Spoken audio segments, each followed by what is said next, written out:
Monsieur le ministre Attal, vous n'avez pas encore répondu à mes questions. Donc, d'abord, première chose, la Macronie s'est toujours vantée, et Macron en premier, que l'ubérisation allait permettre de créer des emplois. Or, parmi l'ensemble des créations d'entreprises, 61% sont des créations de micro-entrepreneurs. Je veux savoir à combien ça représente au niveau du nombre de travailleurs en situation d'ubérisation, qu'ils soient livreurs, qu'ils soient VTC. Comme vous le savez, les chauffeurs VTC se sont battus et ont obtenu à Lyon 17 millions d'euros de dommages et intérêts pour manquement au code du travail. Il est donc évident que les travailleurs de l'ubérisation devraient pouvoir être requalifiés en salariés.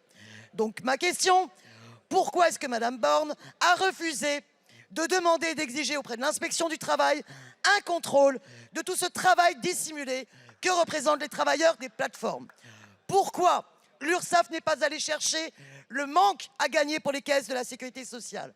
Pourquoi notre administration fiscale ne va pas chercher auprès d'Uber l'argent que Uber doit, ne serait-ce que sur la TVA, sans même parler de l'optimisation fiscale?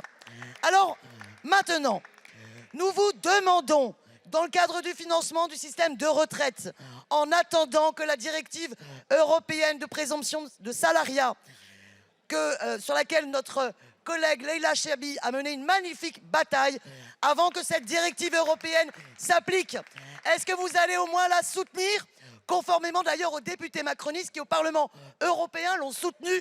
Bravo à vous, bravo à eux et pas à vous. Et enfin, pour finir, nous vous proposons, en attendant la requalification en salarié, qu'enfin vous puissiez au moins instaurer cette contribution exceptionnelle des plateformes pour contribuer au financement des caisses de retraite. Alors, ça serait bien d'avoir au moins 2 jours de débat de plus dans cette Assemblée. C'est possible pour vous, pour qu'enfin on puisse vous démontrer qu'il y a d'autres équilibres pour notre système. Je vous remercie.